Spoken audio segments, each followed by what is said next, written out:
We meet Karnata, who seriously messed up by going on a date with the wrong girl, the kind that ends the night with stab wounds. And yeah, those were fatal. So, Karnata gets what he wanted, just not how he imagined. Unfortunately, things don't exactly improve in his next life. He wakes up staring into the face of a crusty old goblin. Confused and still processing, it hits him, he's been reincarnated as one of them. The elder goblin gives him a fresh start with a brand new name, Gobbler. No time to celebrate though, because the old guy forces a wriggly maggot down his throat for nourishment. Gobbler can't do anything about it, he's still a baby, and that means no speaking or resisting. By the second day, he wakes up to find a swarm of equally strange green infants around him. Reality check, he's officially part of the goblin squad. He finally accepts his died and is now stuck in this weak, awkward new body. He spends the rest of the day mourning the loss of his handsome human features. On day 3, he notices Goblin's age quicker, though he's still hairless, at least now he can move and speak again. So while it's not ideal, he decides to tough it out and make something of this life. Come day 4, the elder gathers the now growing goblins and presents a tray full of maggots. He calls them freeloaders and tells them they've got to start finding their own meals. Gobbler isn't exactly thrilled about chewing on bugs, but it's all protein, so he swallows them down and gets ready to step out on his own. The moment he exits the cave, he's hit with the sight of a wild and colourful world, full of bizarre plants and creatures. He's not alone though, another goblin follows, clearly nervous since it's his first time outside. Gobbler tries to calm him down, saying it's his first time too. That goblin's name is Gubkichi. He might not be the smartest, but he's got some strong genes, and Gobbler figures he'll be useful for hunting. They soon spot a rabbit in the woods, and Gobbler sends Gubkichi to charge it straight on. The rabbit bolts, exactly what Gobbler hoped for. He was waiting up in a tree and jumps down right when the rabbit passes, breaking its spine with a stick. The plan works like a charm, but then Gubkichi gets greedy, wanting more. Gobbler has to lay down the law with a little tough love to remind him who's leading. After that, he starts prepping their meal. While breaking apart the bunny, he notices something about the bones. One piece could actually make a solid weapon. Just then, a notification flashes in his head. He's caught off guard since the elder never gave him any heads up about systems or skills. Before he can process anything further, Gubkichi bounces back to full strength and is all set to dig into his share of the meat. Gobbler eventually caves in and hands it over, and Gubkichi devours it like a beast, filled with wild appreciation. By the 5th day, the duo sticks to their hunting tactics, and Gobbler even figures out how to use the rabbit's horn as a weapon. While pulling another horn from their prey, another weird message pops into Gobbler's mind. He still has no clue what any of it really means. Sitting down with some cooked meat, he takes a bite, and suddenly his eyes glow blue. That's when it hits him, he's gained some kind of escape skill from eating the rabbit. Things start to make more sense now. In his previous life, he had a rare power called absorption, letting him gain traits from whatever he consumed. Even though he's in a different body now, that skill seems to have carried over. But all the other abilities he used to have must have been reset. Still, it's a pretty sweet deal that he got to keep even one power, especially in a forest packed with all kinds of monsters he can feed on for more strength. By the 6th day, Gobbler's top-tier meat starts drawing attention, specifically from a curious female goblin. She's amazed they managed to take down horned rabbits, which had killed many others before. Plus, she has actual hair, so Gobbler realizes that goblins can grow it, it's just that he and Gubkichi are naturally bald. Gobbler offers to let her join their next hunt, and she lights up with excitement. But when the 7th day rolls around, it pours down rain so hard that the hunt has to be put on hold. With nothing else going on, Gobbler decides to finally check out the back of their storage area, somewhere he's never bothered to look before. What he finds completely throws him. Locked away are a group of human women, confirming a dark reality Goblin Slayer always warned about, even in this twisted new world. Gobbler tries to push it out of his mind and focuses instead on making a new weapon. Later, the village elder named Gobjai pays him a visit, having sensed Gobbler's unusual drive to survive. He says Gobbler might level up faster than the others if he keeps this pace. Gobbler had no idea there was even a level system, so Gobjai tells him to tap his forehead to see it. When he does, Gobbler checks the elder's stats and sees Gobjai is at level 86. The elder then explains that anyone who hits level 100 can evolve into something far more powerful. But because goblins age rapidly, even though Gobjai is only in his 20s, he looks ancient. Before leaving, he mentions that Gobbler will soon meet evolved hobgoblins once the elite hunters return from their raid on the human village. But something about all of this just doesn't sit right with Gobbler. When the rain finally clears the next day, Gobbler heads out to hunt again with Gubkichi and the female goblin. Despite only being at it for a week, the three of them worked like seasoned veterans in the field. Gobni held the rear, keeping things under control, while Gobbler handled things from afar, and Gubkichi led the front lines. With teamwork like that, they landed a hefty haul of meat. When Gobni took a bite, she was moved to tears. It was that thick, tender, and flavorful. Gobbler took a bite too and, surprisingly, picked up several new abilities just from eating that snake meat. The next morning, they were back at it, hunting like usual. But on day 11, they made a careless decision. They wandered into an unknown cave. Inside, they came face to face with a massive swarm of vampire bats. They tried to make a run for it, but the bats were too quick. So Gobkichi and Gobble decided to stand their ground. At first, it was overwhelming, but then Gobble activated his evil eye skill, freezing all the bats mid-flight. With the swarm frozen, they wiped out every last one. Afterward, they feasted on the remains. Gobble gained more skills from the bat meat, echolocation, venom resistance, and even something strangely similar to a virus immunity. They were eating well, but soon, a group of fellow goblins came crawling toward them, hungry, irritated, and clearly too lazy to fend for themselves. That night, those same goblins tried to take their frustration out on Gobble, as if he was the one to blame. They assumed he was the problem, when in reality, it was their own lack of effort. If they worked half as hard hunting as they did complaining, they wouldn't be starving. But Gobble had a detection skill, so he knew they were coming. He defended himself.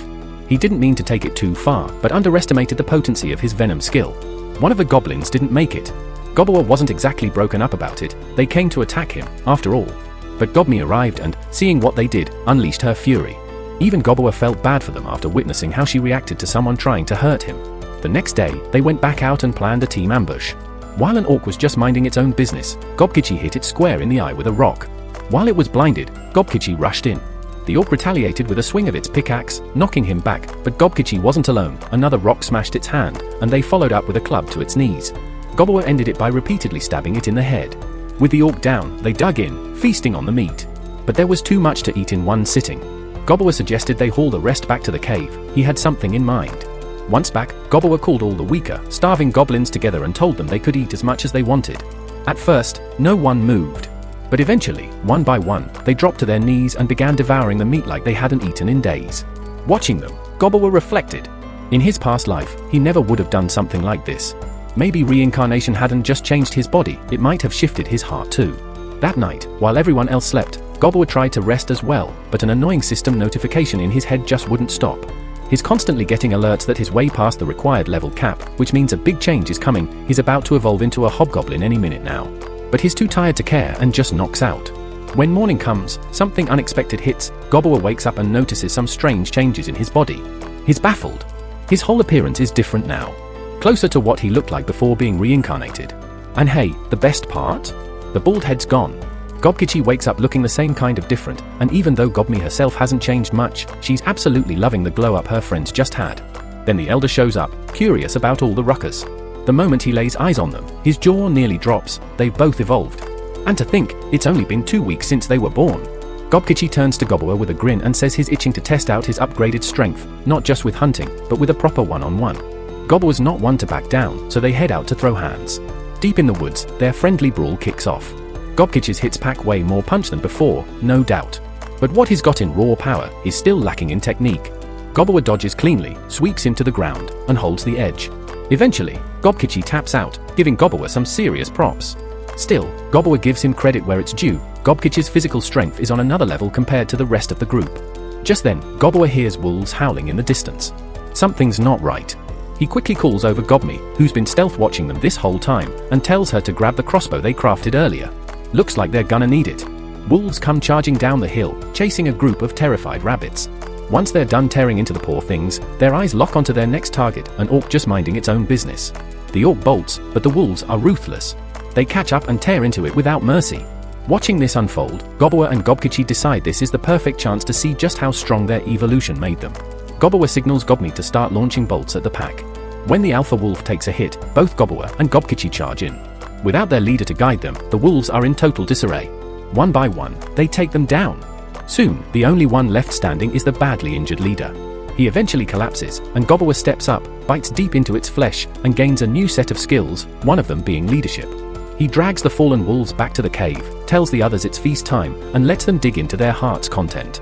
From now on, Gobble expects the others to start finding their own meals. But they don't feel ready for that kind of responsibility, so they drop to their knees, begging him to show them how to hunt. Gobble agrees. If they're clueless about hunting, he'll train them. And if they're lacking weapons, he'll even teach them how to craft their own. That ends up making him super popular, and before long, he naturally steps up as the goblins' leader. Whether it's because of his leadership or something else doesn't matter to him. He's determined to guide his crew, keep growing stronger, and pick up new abilities, all in pursuit of his dream. Later on, Gobmi undergoes a transformation, turning into a blazing hot lady seemingly destined for Gobble's dinner plate. By the 17th day, all the captured human women had taken their own lives. Gobbler holds a quiet tribute for them with Gobjai by his side. Fast forward to day 24, Gobbler is now training the other goblins, sharpening their skills. In the meantime, he keeps devouring strong enemies and collecting powerful new abilities. But suddenly, another goblin squad shows up on their turf. Gobbler gets ready to fight to protect his team. Before he can make a move, Gobjai stops him and explains, these newcomers are actually their raiders. Gobbler is stunned to learn these raiders are the original fathers of their entire generation. They've just brought back a new group of human women, clearly proud of their success since the previous ones didn't survive. Apparently, goblin genetics are so dominant that even mixed offspring still come out as goblins. Gobbler understands how their reproduction works, but that doesn't mean he agrees with what's happening. He asks to take responsibility for the new captives, but the raider leader refuses. Gobbler group gets fired up to support him, which starts causing tension between the two factions. Just then, two goblin women walk in, Habasto and the mage Hobsei, and urge everyone to calm down before it turns into a full-blown civil war. They come up with a wild plan, have the top dogs from both sides throw down, and whoever wins gets to lead the village. One of the raiders is itching to put Gobbler in his place, and Gobbler's more than ready to rumble. But the match ends in a flash when Gobbler pulls out these freaky string techniques out of nowhere. No one can figure out how he pulled it off, so Gobbler casually explains it's something his body just does now. Apparently, he gained the ability after chomping down on a demon spider and now can spin silk like a spider. The girls are stunned that someone like him evolved while they were away. Gobbler steps up and claims the title of village leader. He throws out a challenge to anyone who disagrees, but of course, no one's brave, or dumb, enough to speak up. Gobbler tells the humans they're off limits, he's made it clear that no one is to mess with them. He even says they'll eventually figure out a way to return them to a human settlement. The girls start wondering if they need to make a move, but it becomes clear Gobbler isn't doing all this out of pure kindness. He's interested in what the humans know. So he starts questioning them and learns the girls were part of a traveling business group. When the goblin raid hit, all the men got wiped out, leaving just these 5 girls behind. By day 28, Gobbler was stunned when he sees them smiling. He realizes they're not totally fine, they're just putting on brave faces because it helps them cope. So, he whips up a hearty meal hoping to give them a boost. As it turns out, 2 of the girls are culinary and tailoring pros. One's an alchemist with glasses, another's a dreamy appraiser who also works as a blacksmith, and the red-haired one is a beginner warrior. Gobbler decides to train her personally later. He puts them all through rigorous training and doesn't sugarcoat anything when they start slacking. For the next several days, he shifts focus from hunting to team-building drills and makes sure everyone's crystal clear on the new rules he's laying down. Day 31 rolls in with a downpour drenching the entire village. Despite the weather, Gobbler and Gobkichi dive into a wild sparring session that leaves everyone watching stunned. Later that night, Gobbler senses that some goblins are about to cross the line with the human women, violating his strict rules. Without hesitation, Gobbler takes down one of them swiftly, setting an example. He gives the rest a harsh reminder of his laws and punishes another who dares to speak back. After handling the situation, Gobbler apologizes to the women. The red-haired girl breaks down in tears, finding comfort in Gobbler's arms. As the others arrive on the scene, Gobbler tells Gobkichi to drag the troublemakers outside. He instructs Gobmi to round up the rest of the team to witness what comes next. Out in the open, Gobbler doesn't hold back, he delivers a brutal beatdown, making it absolutely clear that disrespect won't be tolerated. The message hits hard, and the crowd disperses once Gobbler is satisfied. He stops just short of killing them, but Herbuken, who took the worst of it, doesn't make it through the night. Day 32 kicks off with Gobbler's crew showcasing their flawless teamwork as they hunt down a fearsome Trihorn horse. The beast puts up a fight, but Gobbler comes out on top and gains a fresh set of abilities, Triple Burst being the standout, allowing him to strike 3 times in a single move. That evening, the redhead ends up in Gobbler's bed, clearly still shaken from the night before. Gobbler offers her comfort and lets her rest there.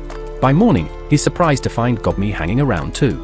Later, the crew discovers that the female goblin Gob has evolved into a hobgoblin. Things in the village are running smoothly. Gobmi oversees the ranged attackers, Gobkichi commands the armed forces, Habasto leads the mobile unit, and Gob handles all the support work. Hobsa is in charge of magic, though she's still the only mage they have. Leaving training duties to the captains, Gobbler ventures into the forest to hunt. He experiments with his newly learned demise magic. Shocked by its sheer destructive force, it lets him annihilate a Trihorn in one hit. But then, Gobbler gets a bit overconfident and wanders into the northern forest, a place Gobjai had warned them to avoid at all costs. The ground is soaked in blood, and the atmosphere feels off. This is the domain of a terrifying legend, the Red Bear. As Gobbler watches, the Red Bear tears through a Trihorn like it's made of paper. That same Trihorn had been tough for Gobbler's crew, yet this monster slashes it apart effortlessly. Then the beast notices Gobbler, and reality hits. Any ordinary person would have turned and run by now. Gobbler isn't your average fighter. He's dead set on going head-to-head with this massive beast, planning to take it down and absorb its abilities for himself. He kicks things off with Phase 1, unleashing his demise magic without holding back. Back at the village, Gobmi starts to worry since Gobbler hasn't shown up in a while. No one else has seen him either, which only adds to her concern. Meanwhile, Gobble was stunned when the red bear counters his demise spell by sacrificing its own right arm. The bear comes in with a brutal offensive, and Gobble quickly realizes the armor he earned from the Trihorn won't cut it here. He goes full attack mode, aiming for the bear's head, but his weapon can't even leave a mark, and the beast sends him flying. Gobble tries to bind it with string, but it snaps right out and unleashes a raging fire breath. Flames tear through the forest, and Gobble is forced to patch up his injuries. He's thrown off by the fire breath. This kind of move was unheard of even in his past life. With the stakes this high, Gobble braces himself for serious damage just to stay in the fight. He charges again, shielding himself against the flames. The bear's tough on the outside, but Gobble turns its own fire attack against it, slashing right through its mouth. He gets a moment of confidence, but it doesn't last. The bear smacks him hard, and even though Gobble tries to lessen the blow, he takes serious damage. The round ends in a draw, but he did manage to jam his blade into its mouth, shutting down the fire breath for now. The beast isn't done yet, and Gobble is just barely hanging on. He's at a major disadvantage, but instead of backing down, he claims the struggle will make his victory feast taste even better. He keeps landing hits, but it's still not enough. He tells the bear flat out that he's going to eat it, and goes in for another risky attack. But this time, he loses an arm. On day 34, Gobble finally pulls off a win in this brutal fight, barely making it out alive. He devours the bear and inherits some wild new traits, massive strength, insane durability. He collapses soon after, but it's confirmed that he's maxed out his stats and fulfilled the conditions needed to evolve into a rare ogre species. As his mind fades, Gobble accepts the evolution without even checking the details. By day 35, he's still feasting on the bear and picking up even more broken abilities. When he grabs his knife, it looks smaller, and that's when Gobble realizes he's become an ogre.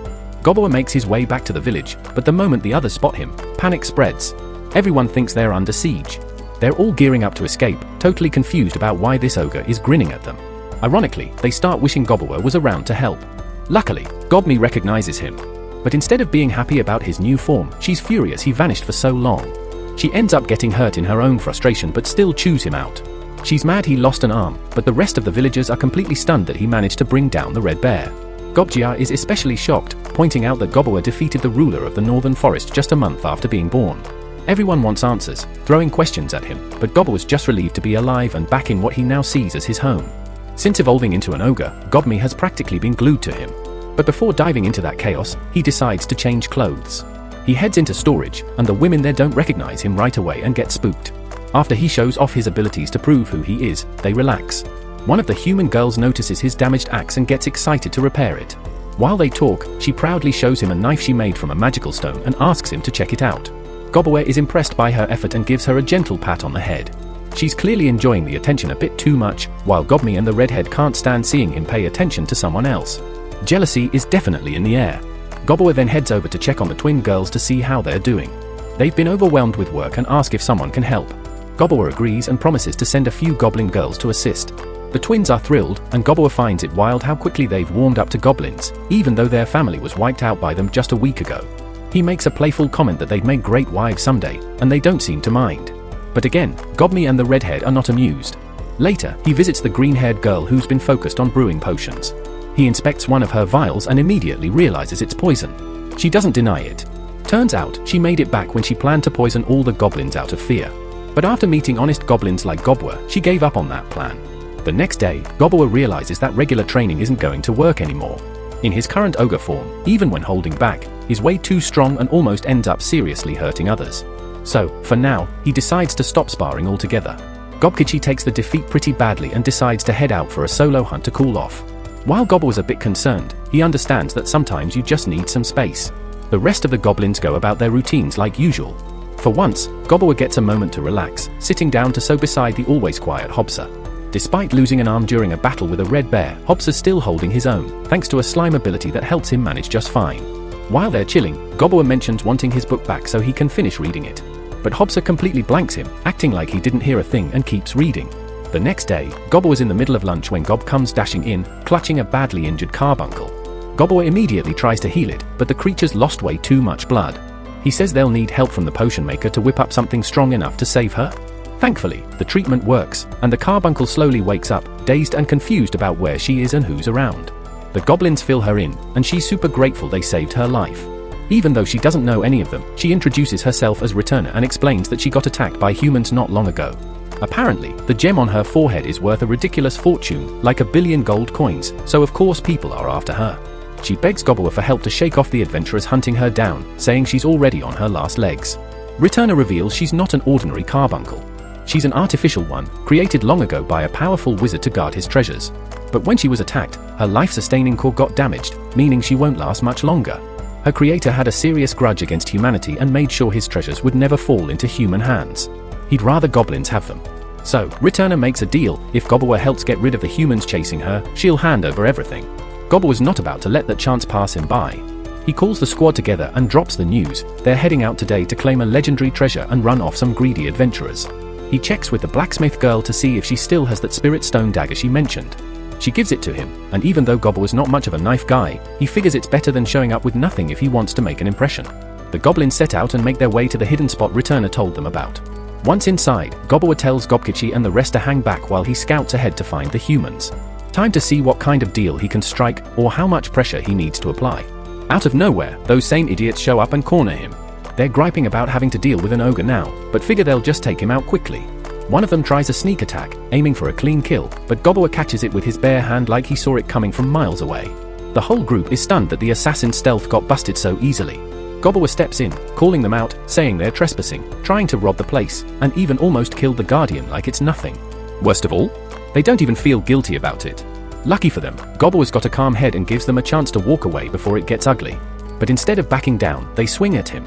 He dodges without breaking a sweat. Still, he offers them one last shot to leave peacefully.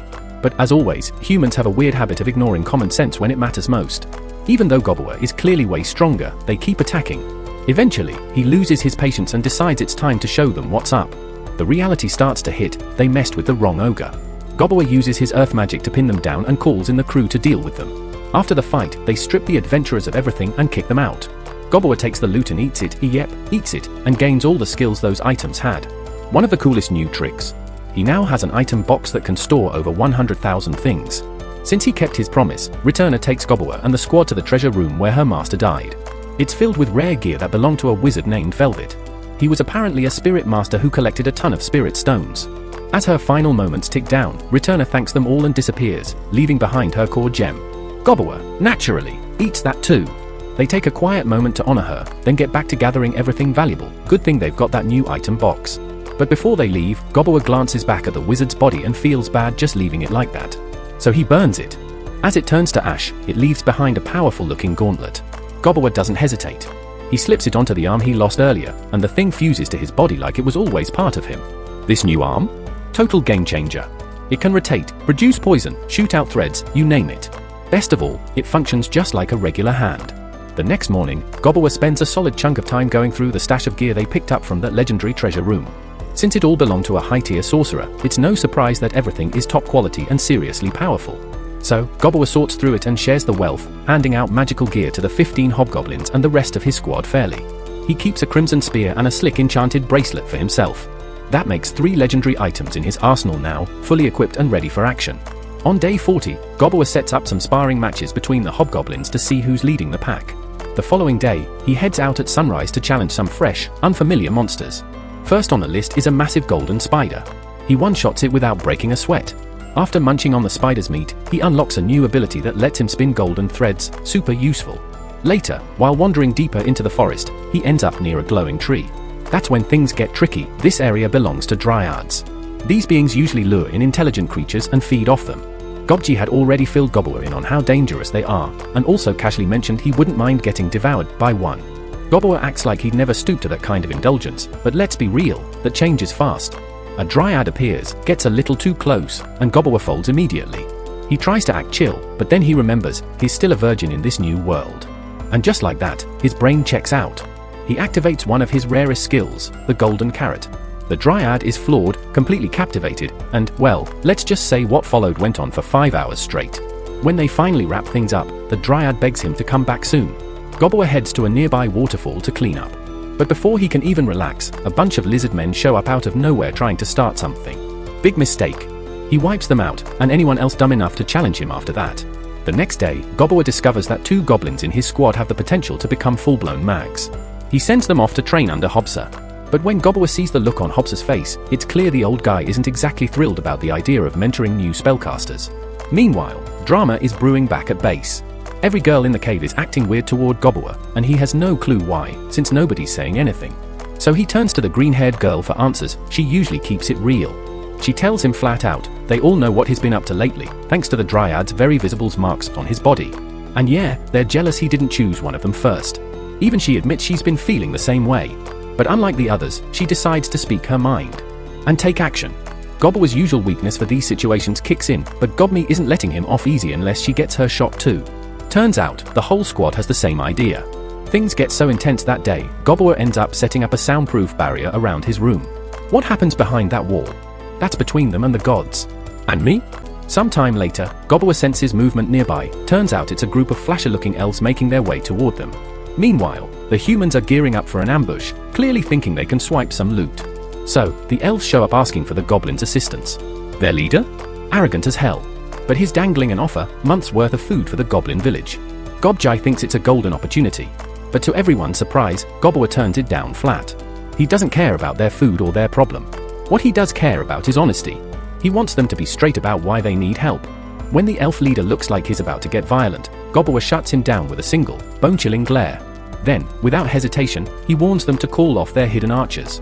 Predictably, they don't listen and loose their arrows, only to realize, too late, that Gobbler is untouchable. Their attacks bounce off harmlessly.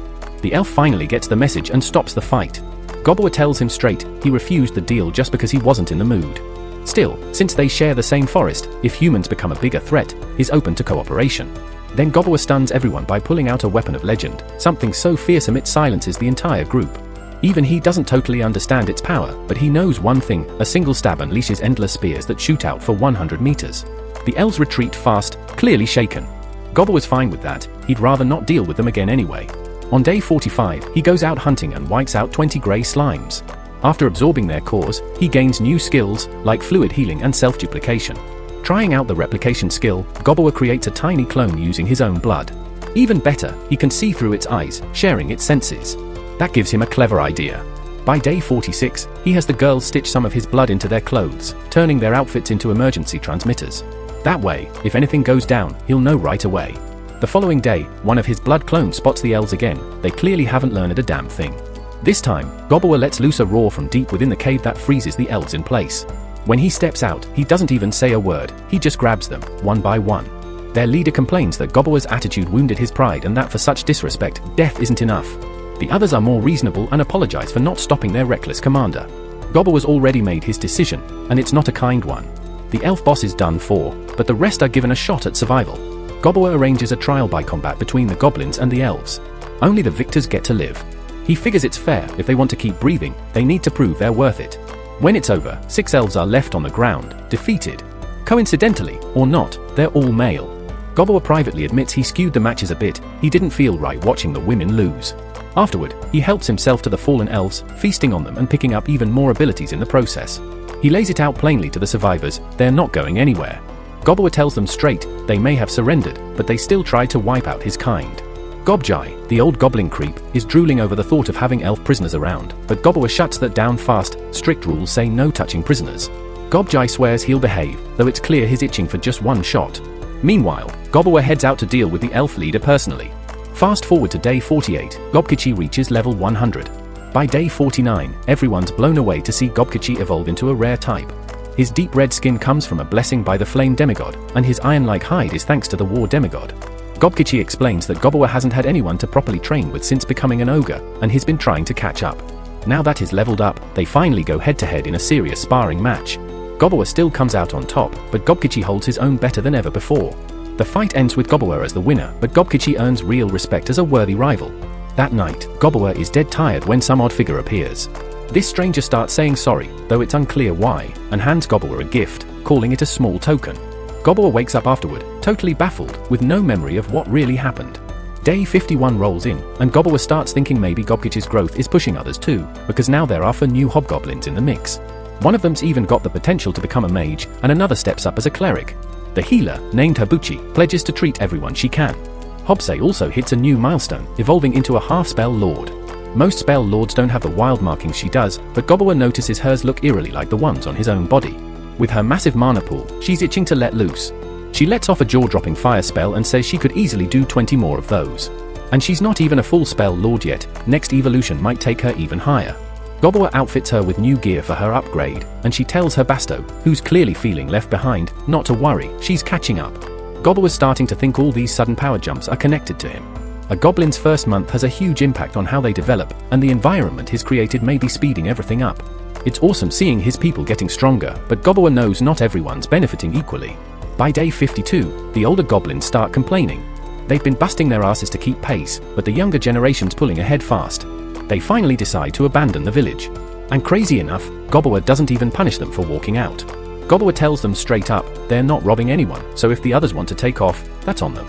And just to show there's no bad blood, he even hands them a parting gift, a badass enchanted knife crafted from methyl, sharp enough to cut through anything. By day 53, Gobbler stumbles upon a human who'd clearly lost a battle with an orc. The guy's nearly gone, and after Gobbler finishes him off, he absorbs a strange but useful ability the man had. Gobbler plans to put it to good use, maybe even in a way that gives the guy's life some meaning. The skill's called Monster Tamer. That night, Gobbler was on cloud 9, especially when the alchemist shares the good news, she's brewed up some proper alcohol. Day 54 rolls in, and Gobbler announces that the older goblins have officially peaced out. He gives anyone else the chance to leave too. Nobody takes the offer. They're all in. So they raise their drinks and celebrate. On day 55, Gobbler starts working on something new, earrings made with his own blood. These aren't just for show, they're enchanted for long-distance communication. On day 56, they test them out, and sure enough, the earrings work perfectly. Gobbler makes more so everyone can wear one. Day 57 brings a big win. Gob takes down a powerful beast called a Trihorn, and Gobbler uses his Monster Tamer power to see if he can control it. And wouldn't you know it, it works. The Trihorn becomes their first bonded beast. Fast forward to day 58, and Gobbler has added even more familiars to his team. Now he's got a massive bear and even the leader of a black wolf pack. The wolves end up guarding the human girls like loyal sentries. But day 59 throws a curveball. That timid red-haired girl? She's turned into a total powerhouse. While they're all having a meal, Gobbler was stunned when she announces she's picked up a new job class. Later, she showcases some next-level hunting ability, and Gobbler reveals that she's become a shadow soldier. This class comes with a wild condition, she's got to keep devouring monsters to stay alive. But in return, her power skyrockets. Not long after, Gobbler gets intel that humans are starting to hunt goblins in the woods. It becomes clear the war with the humans is just around the corner. Day 60 kicks off with Gobbler picking up signs of kobolds being chased, but oddly, his search ability can't detect what's after them. When the kobolds make it to the cave, they bring bad news, they're being hunted by living skeletons animated by dark magic. Gobmi's archers take aim, but their arrows are useless. There's an overwhelming number of skeletons, and Gobkichi starts to panic. But Gobbler uses his search skill and spots one major energy source behind the horde. That must be the creature controlling the skeletons. While the others fight back, her Basto smashes one of the skeletons to pieces, and Gobbler catches on. Slicing doesn't do much, but blunt force? That works wonders. Everyone drops their blades and starts smashing the skeletons apart. Still, there are way too many. Gobbler knows the only option now is to finish it himself, fast. He silently counts down in his head while tearing through a swarm of skeletons. He wraps it up 3 seconds ahead of schedule and smashes the beast responsible for spawning the undead army. Consuming it grants him some wild new powers. He can now call forth lesser undead and conjure elite gear, plus some other seriously impressive abilities. Once the dust settles, the kobolds admit their huge mistake. Apparently, they dug into Velvet's hidden stash by accident, the same stash the goblins had already looted, which triggered the awakening of the Guardian, the big bad skeleton. With nowhere else to run, they dash to Gobbler's lair, now infamous as the home of the feared Black Ogre. These kobolds now swear loyalty to Gobbler, but he doesn't hold back and reminds them that he's wiped out plenty of their kin before. Still, they're beyond thankful he saved them, and they understand how things work. In this world, the strong rule and the weak submit. They owe him everything and leave their fate in his hands. Gobbler takes it in stride and has their healer patch them up. Then he glances around his cave, realizing he's somehow pulled together a ragtag group that's starting to feel like a real crew, though he's still not sure how it all happened. On day 61, Gobbler and Gobkichi head out for a hunt and spot a group of 12 armed soldiers. They decide to tail them, and Gobbler uses his keen hearing to pick up their conversation. Turns out, these humans are plotting to kidnap the Elven Chief's daughter, and one of the elves might have tipped them off. Later that day, when the Elven girl returns from a festival, the humans make their move.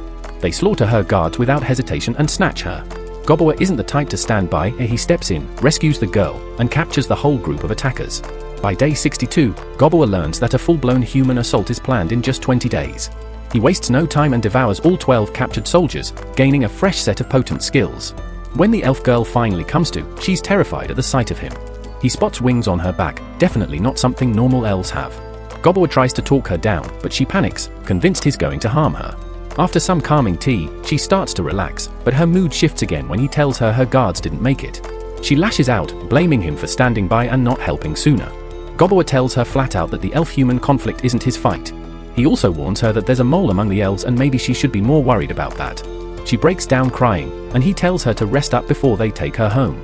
That night, Gobbler has to warn the old creep in his group to stay far away from the elf girl. On day 63, they escort her back to her village. She later explains that her wings mark her as a high elf, a rare trait they usually keep hidden within their bodies. She's not supposed to let them show, but she's still getting the hang of keeping them hidden, so they slip out here and there. When they get to the spot, Gobbler suddenly feels the pressure of 25 archers targeting him, arrows tipped with mithril. Thankfully, the chief's daughter steps in just in time, telling them Gobbler actually saved her life. The chief appreciates Gobbler for protecting his daughter, but Gobbler doesn't pretend he did it out of kindness. He makes it clear he wants compensation. He also sees it as a chance to judge the chief's character. Surprisingly, the chief hands over a bow called the Failnaught, a magical heirloom of their clan. His daughter's stunned he'd give it away, but the chief insists it's a small price to pay to ensure her safety. Gobbler is fine with the trade and decides to return the favor by giving them information about the human army's movements. With that, the goblins and elves are on good terms, and the elves even supply them with mithril gear.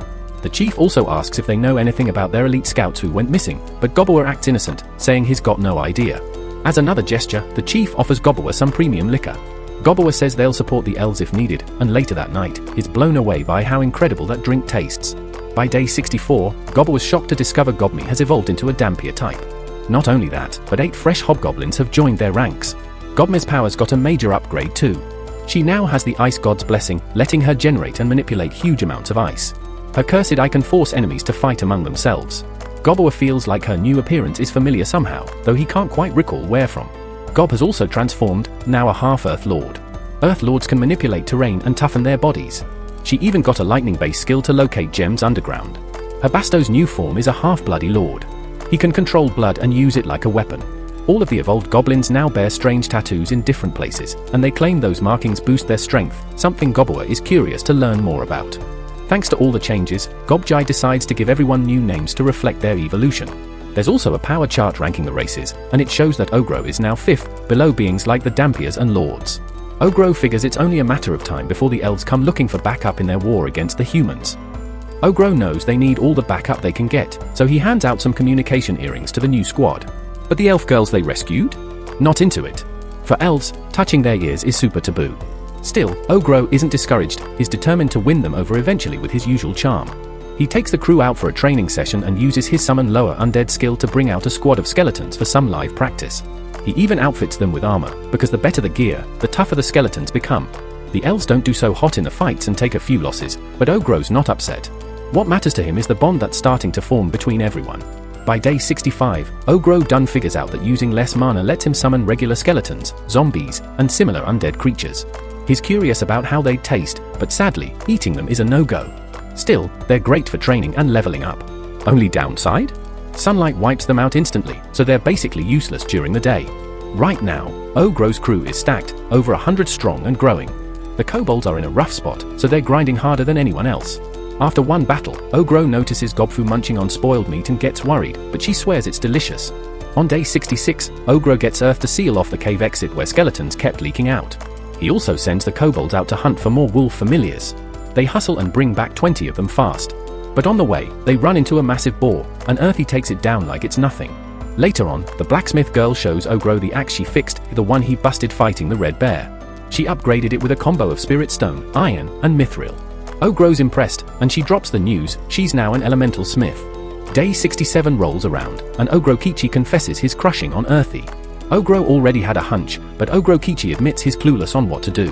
Ogro steps in with a plan and tells him to make his move that night, hoping for some good news the next day. That night, Ogro Kichi tells Earthy how he feels. She seems cool with it. By morning, he's hyped and performs better than ever in a sparring match against Ogro. He even lands more hits than usual, and Ogro's stoked for him. Turns out, Earthy had already chatted with Dambai about it the day before, and she and Ogro helped set the stage. Ogro Kichi's been on such a power high lately that Ogro ends up switching himself out and sends the black skeleton to spar with him instead. After that, the usual team goes hunting. While out, they stumble across a new breed of insect monsters Ogro's never seen. After taking them down, he gains even more skills, the best one being Exoskeleton. He tries it out and is blown away when he transforms into something straight out of a superhero show. This new armor suit Ogro's got is seriously next level. It's insanely durable, can fix itself, and shrugs off hits like nothing. Dambi thinks it looks sick, though Ogro feels it's a bit too flashy for his usual style. He tries putting on his old gear again, but yeah, that doesn't go well. Ends up standing there in his birthday suit. Turns out, the suit used parts of his original outfit, made from that red bear's hide, to power up the armor. Tough break, since he really liked that look. Still, Ogro realizes this new suit gives him access to 5 special modes. One of them already draws from the red bear, which means the rest are fair game to unlock. After weighing his options, Ogro decides to focus on forms suited for air and underwater combat. He picks one based on bugs, letting him sprout wings and fly. It's a wild upgrade, but the controls are a bit yanky, he's gonna need flight practice. Fast forward to day 69, it's pouring rain. That feisty redhead shows up, wanting a spar. She's been stepping up her game and pushing for more training lately. Ogro remembers when she used to act like a clingy pup, now she's all grown up and fierce. Meanwhile, the Smith girl's been hanging with the elves, trying to brainstorm new weapon designs. She's struggling with a repeating crossbow idea. Ogro suggests ditching the blueprints for now and just building stuff. He supplies her with extra materials and hopes she crafts something useful for him soon. The Chef Sisters? They earned themselves the title of head chef. He asked them to recreate some snacks from his past life, like good old potato chips. After that, Ogro checks in with the alchemist about crafting enchanted gear. She reveals a new weapon, a bone nail made from that black skeleton, capable of freezing anything it hits. Some of the other girls catch Ogro getting a little too close to the alchemist, but we're not gonna get into that right now. When day 70 hits, a group of elves arrives as representatives for their clan's leader. They bump into Ogro's old crew on the way, but thanks to his illusion casting earrings, they think he's got ties to the Dark Elves. The elf kid shares a warning, the humans are making moves, and the elves can't fend them off alone. They're counting on Ogro. They're even ready to pay whatever it takes, no questions asked. But if Ogro says no, the deal falls apart. He accepts the job, though, under one condition, they do things his way. He sends the kid back with a magical bracelet for the elf chief, it's how they'll keep in contact. Information is a weapon too, and Ogro's already got his blood clones scouting the area. He gathers the squad and lets everyone know, the time to act is now. From here on out, they're not just some ragtag group, they're pros. A full-blown mercenary outfit. The crew's fired up. Ogro gives them a name, the Parabellum Mercenary Company. He rallies the crew, announcing their first rail mission is on the horizon. Everyone starts shouting Parabellum in unison, pumped up and ready. On day 71, Ogro's unit, known as Parabellum, heads out. They're 36 strong, but thanks to Spell's magic, their companion beasts boost their total to 73. They move out at dawn, guided by intel snagged by one of Ogro's subordinates. The human base is wrapped in a protective barrier, but Ogro shatters it using a unique ability from his silver arm. As the shield falls, Earthy steps forward, using her control over the earth to block the humans' escape routes. Dombi and Spells lead the charge with a flurry of magic. Ogro backs them up, raising a skeletal army and chucking spears to add pressure. Still, he's caught off guard, they aren't wiping out the humans as easily as expected. Turns out, a formidable female knight is leading the defense. Ogro introduces himself with a booming roar. The humans quickly realize the undead are under Ogro's command, prompting the knight to declare he must be brought down. A human mage launches the counterattack, and Ogro watches as the knight enhances her speed with magic. He commends her tactics, the mana control she displays, and her attempt to strike at his heart. But it's not enough, Ogro simply knocks her away. Then he tells her he's impressed and declares the survivors will be taken as captives. But the knight isn't backing down. She'd rather die than be taken prisoner. Ogro respects her resolve, but she says if he wants her, he'll have to prove himself in combat. If he defeats her, she won't resist his will. Ogro orders his team to eliminate everyone except the knight, the sorcerer, the priestess, and a swordswoman wielding a flaming blade, there to be captured alive. The rest can be killed or eaten. Ogro then describes the outcome, a brutal massacre. Dombi's hypnotic gaze turns the soldiers against each other in a frenzy, while Ogro Kichi smashes through them effortlessly. Blitzato manipulates spilled blood into deadly weapons, and Earthy follows up with devastating moves. They take down the opposition without suffering a single casualty. Still, the knight manages to land a solid blow on Ogro, not enough to hurt him much, but impressive that she could even reach him.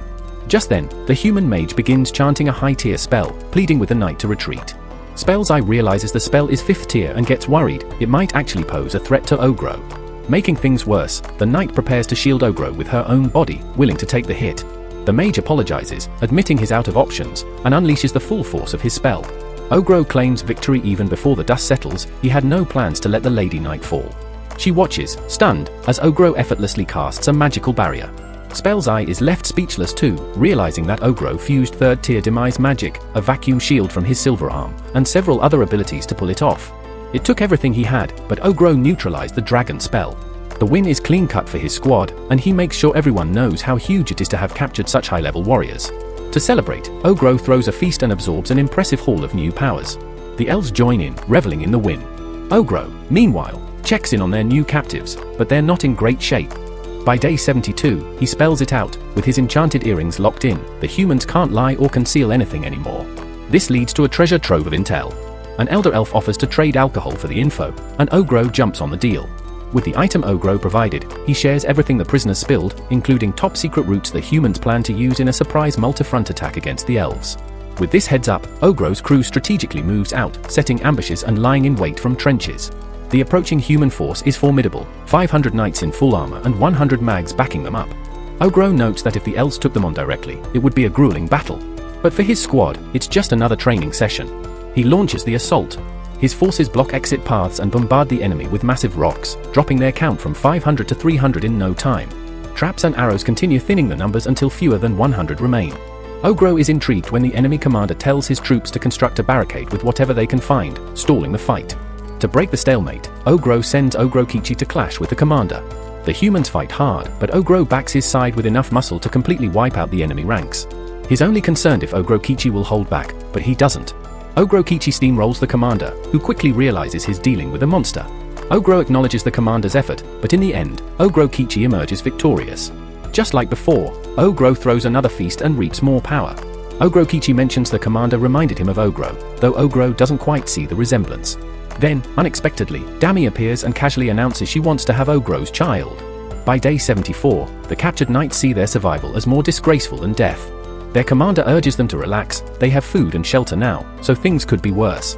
The others criticize him for being a commoner, assuming he doesn't get their sense of shame. The whole prisoner situation just feels wrong for folks who've always held themselves with pride. Eventually, Ogro manages to get the truth out of the commander. Turns out the reason humans are coming after the elves is because some royal princess caught a deadly, rare illness with almost no chance of survival.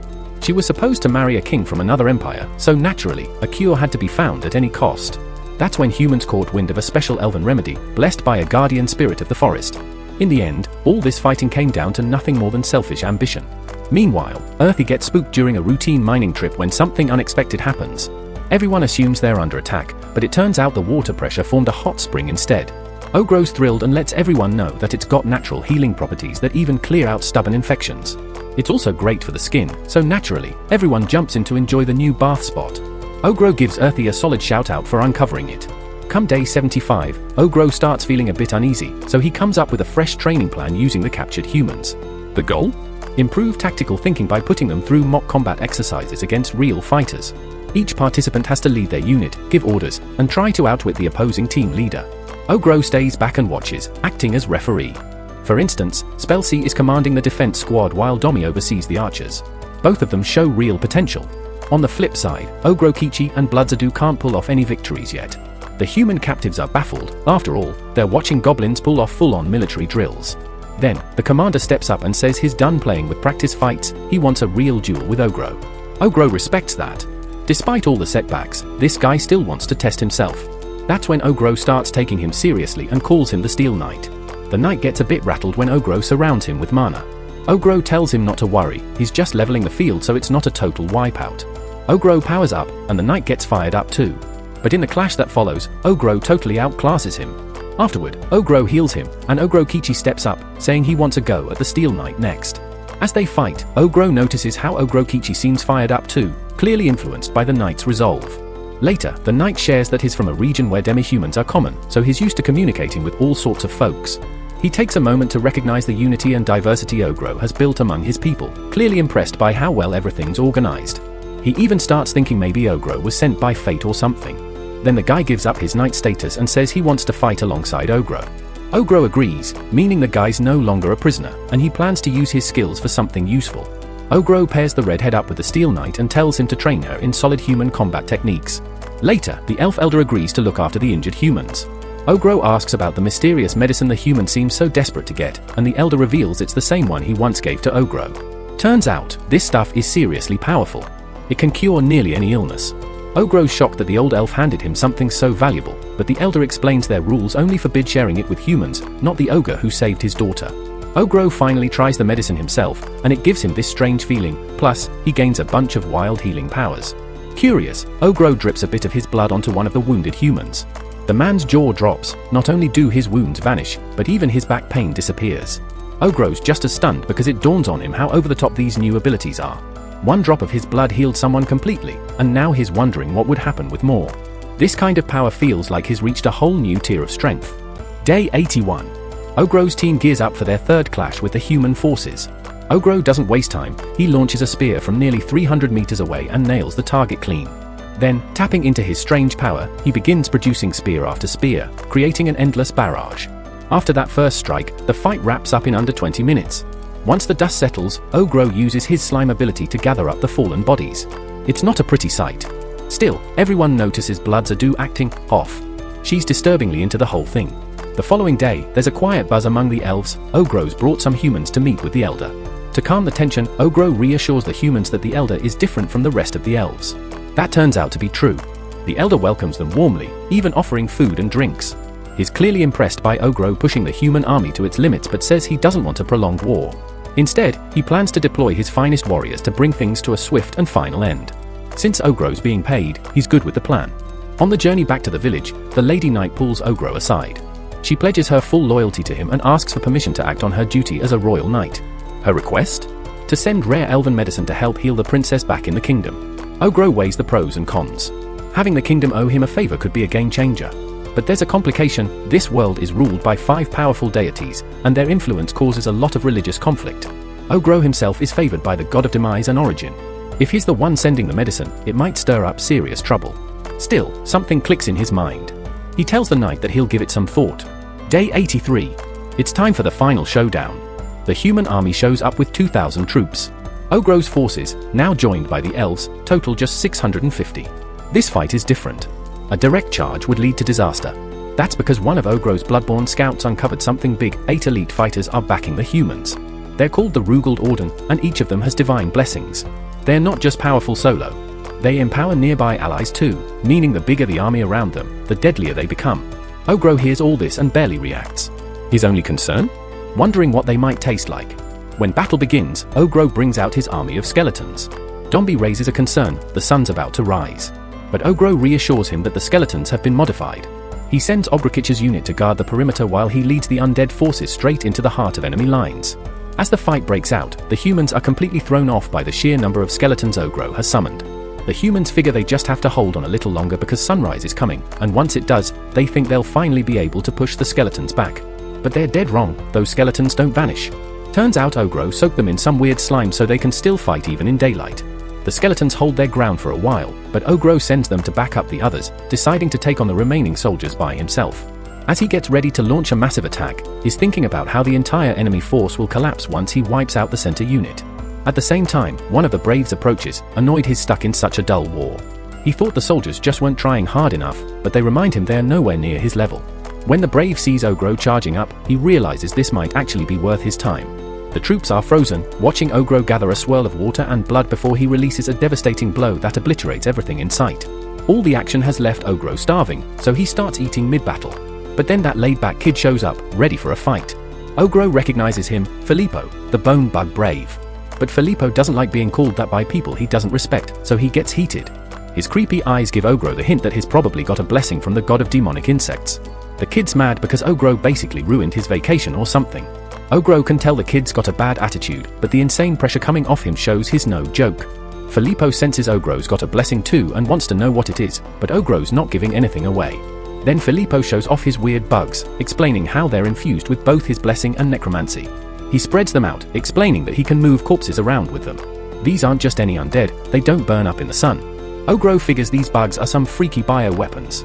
Filippo keeps talking, explaining how there's a difference between Braves and heroes. Heroes are much stronger alone, and the warriors they empower get a huge boost. But heroes can only empower about 10 people, while Braves can enhance hundreds. That's when Ogro gets hit with a real surprise. Filippo turns the corpses into full-blown monsters. Filippo orders them to attack, but Ogro doesn't even blink. He tears through them like paper. Filippo is stunned, watching Ogro crush them effortlessly. Deciding it's time to get serious, Filippo takes direct control of the monsters. The fight gets more intense, and now Filippo's starting to realize how insanely fast Ogro can regenerate. Ready to push things further, Filippo summons a massive centipede, something even Ogro might not walk away from.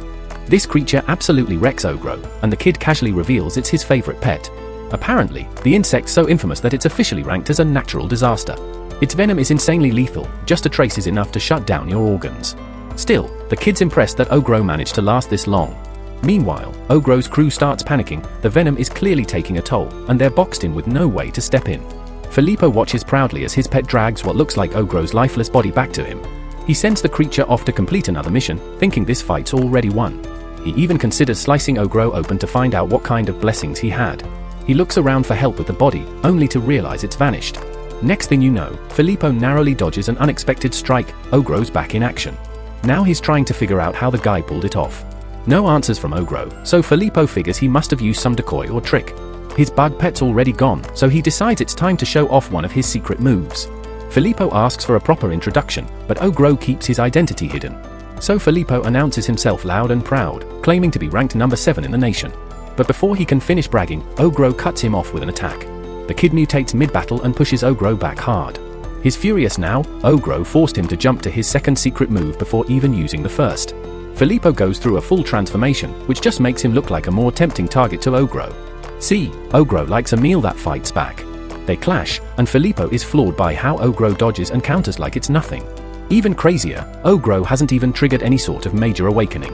Ogro's clueless about whatever's awakening Filippo's talking about, and Filippo's keeping quiet since Ogro won't cooperate. But Ogro's fine with that, he figures he'll make the kid talk soon enough. Then he reveals that he's got his own kind of insect transformation, but Filippo doesn't buy it. Ogro proves it by shifting into an exoskeletal form, and Filippo is blown away. This guy just keeps pulling out surprises. They launch into an aerial battle, and Ogro slams Filippo straight to the ground. Meanwhile, Ogro's allies finish cleaning up, but Dombey senses something shady nearby. Filippo admits the fight was fun, but says he's done now. Ogro refuses to let him flee, but the kid says he doesn't get a choice in the matter. Then he books it, claiming he's the fastest around. Ogro gives chase but has to pause to eliminate a fake corpse that's still moving without Filippo. The kid escapes, but Ogro swears he'll get a taste of him someday. Dombey finally arrives, super relieved to see Ogro alive and well. He explains that while he was busy clashing with Filippo, he had already sent out a duplicate he made for a separate mission. He gave it stealth capabilities, so it managed to sneak up on someone important and calmly told them not to move an inch. That someone happened to be the kingdom's future monarch, and also the top commander of their military. The double tells him straight up that they've got no interest in dragging the war out anymore. The commander, suspicious, demands to know who he is. The replica points to his armor, giving him a hint. Then he drops the bomb. The vial he's holding contains rare elven medicine that can heal the princess. The clone calmly states that now their soldiers no longer need to die for a meaningless cause. Meanwhile, Ogro realizes he easily could have eliminated the future king then and there, but doing so would have triggered the kingdom's full military wrath, leading to the elves being wiped out. He decides it's not worth the risk of a total war. Ogro then has Earthy construct a defensive barrier so the wounded can be evacuated safely. Not far away, some human soldiers spot Ogro and freeze up in fear. But he simply tells them to move along, the battle's over, and there's no need for more bloodshed. His mind starts drifting to the things that really matter now. That night, we learn that 30 members of Parabellum fell during the clash. It's a heavy moment, those warriors deserve a proper farewell. In their world, there's always a chance the dead could rise again as spirits or zombies, so cremation is a must. Emotions run high as everyone says their prayers to honor the fallen who gave everything in the fight. Each person reacts differently to the grief, but Ogro doesn't feel the sadness directly. Instead, he feels the weight of responsibility to keep on living, since those who died no longer can. On day 84, we find out the battle gave everyone a serious boost, and several of Ogro's allies underwent impressive evolutions.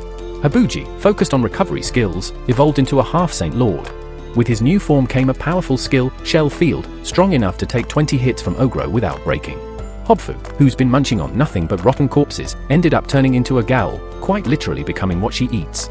She gets a little too excited talking about the guys, and while Ogro's a bit freaked out by her, is even more disturbed by Hobby, whose faceless eyes creep him out so much that he begs her to keep them closed.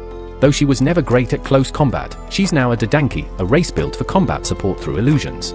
With her upgraded skill set, Ogro figures she'll probably surpass even him when it comes to gathering intelligence. Things are going so smoothly that even some of the weaker hobgoblins manage to evolve into ogres. Surprisingly, this whole squad vows to grow stronger, honoring the memory of their fallen allies. Ogro is genuinely shocked. Goblins are usually selfish, but these ones are actually grieving and using that pain to push themselves forward. Meanwhile, the kobold leader undergoes an evolution too, becoming a warrior-class kobold. He proudly claims to have a fearsome look just like Ogro, though Ogro thinks he resembles a mobster trying out fantasy cosplay. The guy even earns himself a true name. He now goes by Suji. Old Man Goblin explains that true names are powerful and only granted to those who've reached a certain tier. But there's a catch: if enemies find out your true name, they can curse or enchant you with it. So it's not wise to go around revealing it to everyone. But the kobold leader still tells Ogro his true name as a sign of loyalty. Ogro appreciates it but decides to call him Akita from now on. Now Ogro's thinking about what to do with their captured enemies. He chooses to release them. Those who have nowhere to go are offered a spot in Ogro's ranks on a probation period. Some prisoners aren't happy with that. They feel insulted being placed below goblins. This sparks some tension since the goblins take offense to that. Ogro acknowledges that the 3 prisoners are indeed stronger than goblins, but he places more faith in his loyal goblin crew who've trained with him from the beginning. He tells the trio they're free to leave if they want, but they're more interested in proving their worth. They challenge what they think is the leader of the mercs to a fight. They assume Dombi's the boss and can't believe that the huge ogre, Ogro, is actually the one in charge. Ogro calms Dombi down and decides to go along with the challenge. He even says he'll take on 2 of them at the same time, which they think is arrogant. The moment they flash their weapons, the curious and pervy Goblin shows up, way too excited about the fight. He explains they're using orb weapons, rare gear that boosts power and even self-repairs.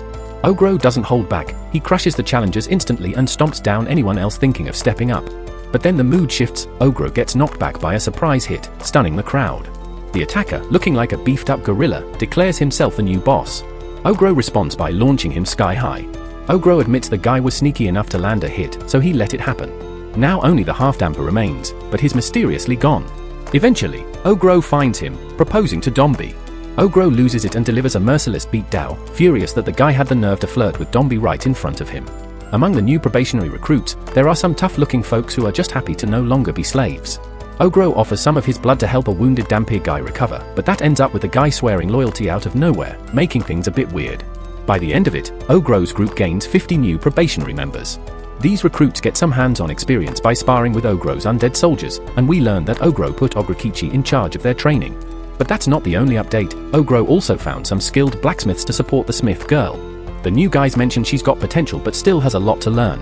She's not thrilled about working with them, but dwarfs are master crafters in this world. They might even be able to craft mithril weapons. Ogro encourages the smith girl to give it a shot. Around this time, Ogro picks up a new skill called synthesis. He starts by experimenting with an orb, and it works out great. He then uses Chaos of the Dead to summon a creature, but the thing goes rogue, and he has to deal with it personally. Ogro keeps testing synthesis by combining traits, like mixing weakness to sunlight and weakness to light damage into weakness to sunlight damage, but instantly regrets that one. On day 85, they begin upgrading their base. Top of the list, hot springs. They're hoping to share them with their elf allies.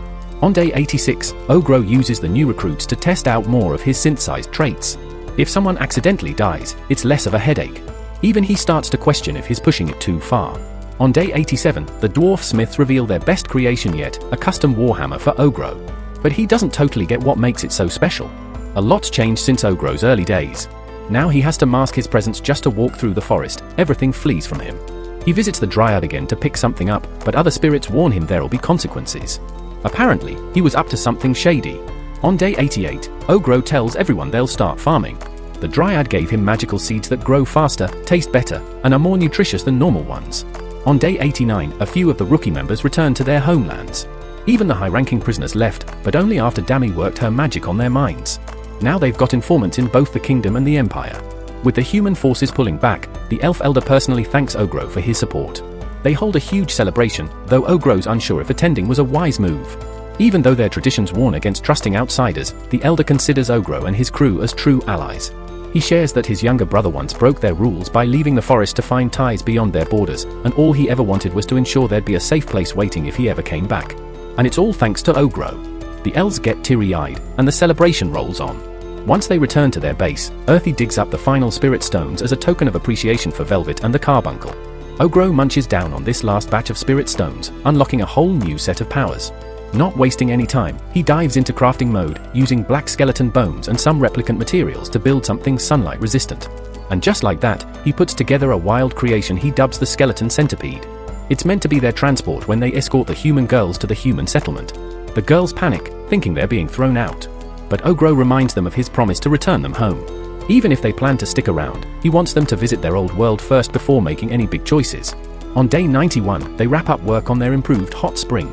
Meanwhile, the knight picks up on the redhead being out of it during training. She finally opens up, saying she's anxious about going back to human lands. The knight doesn't get too involved, but assures her that Ogro isn't trying to push her away. On day 92, the girls start preparing goods to trade in town. Right then, Ogro has a moment. He realizes how valuable it is having the girls around, teaching him so much. On day 93, they throw a welcome party to get everyone comfortable with each other. Those three rowdy guys from earlier get drunk and loud, bragging about how they'll act however they want when Ogro visits the city. Still, they let slip something important: both the kingdom and the empire aren't fond of low-status humans. To enter those places, they'll need backing from someone with noble ties. That loud redhead offers to help, but Ogro politely shuts him down. Come day 94, Ogro breaks everyone into 4 teams. Their goals? Learn more about the outside world, manage internal squad problems, and keep leveling up. Most important of all, no one's allowed to die. Day 95 arrives, and it's go time. Each member gets to show their special traits, and Ogro makes sure to warn Ogrokichi not to wander off alone again. With that, the teams head out. Ogro takes a moment to reflect on everything the forest has taught him. But he knows there's no turning back now, because there's still a world full of fierce prey out there, just waiting to be hunted. On day 102, Ogro and the crew finally roll into Trine City. This place is usually super welcoming to demi-humans, but the moment they see Ogro show up in his skeletal-themed Lamborghini looking all mysterious, folks freak out and brace for a fight. Luckily, the girls explain the situation to the guards, and the whole misunderstanding gets cleared up quickly. Ogro gets the okay to do his thing in the city and even rents a place to crash.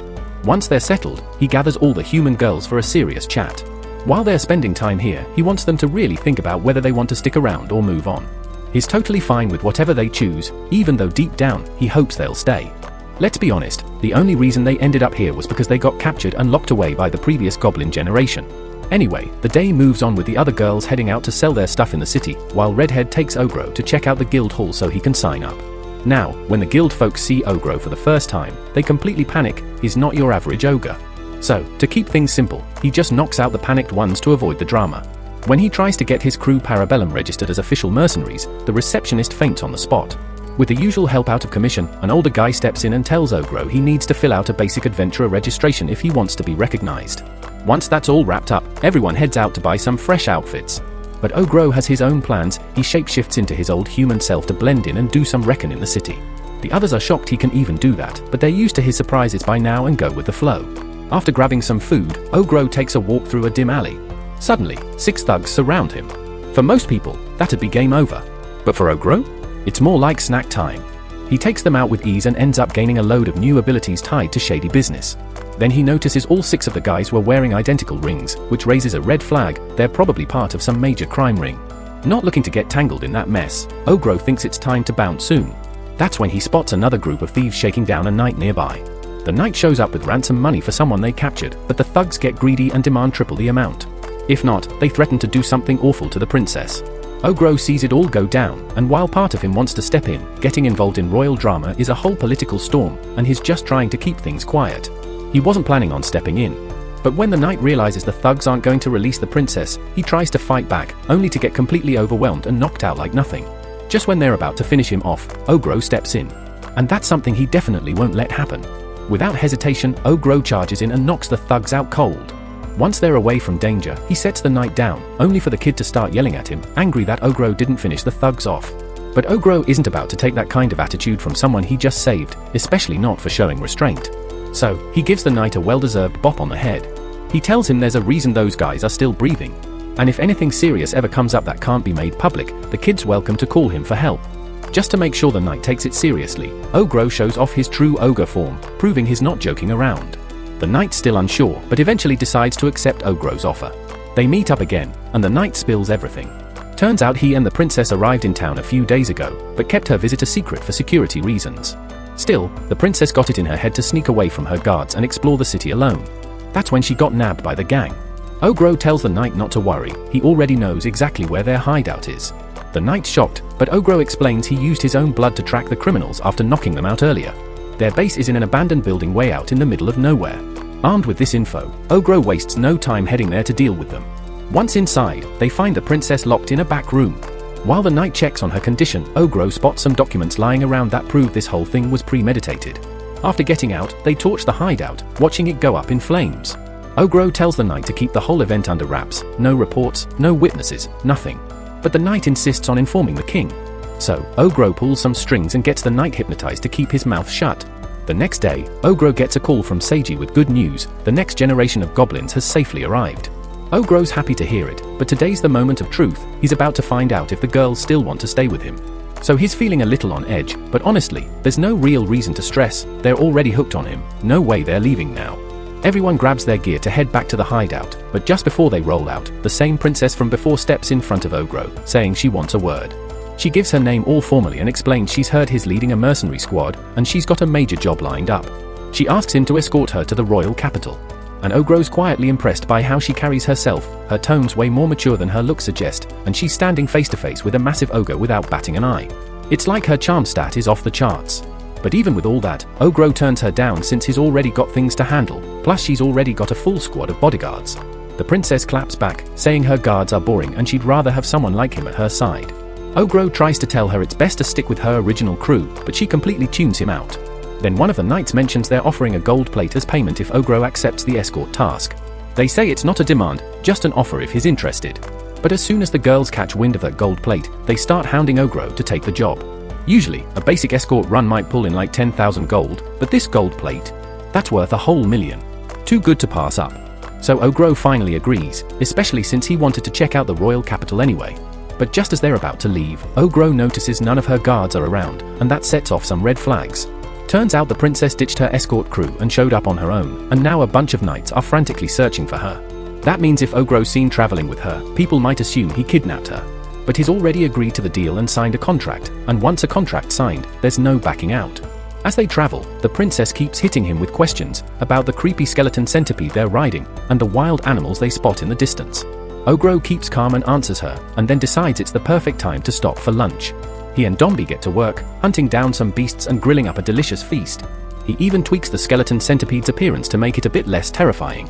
Still, the ride's not easy. The princess is a total handful.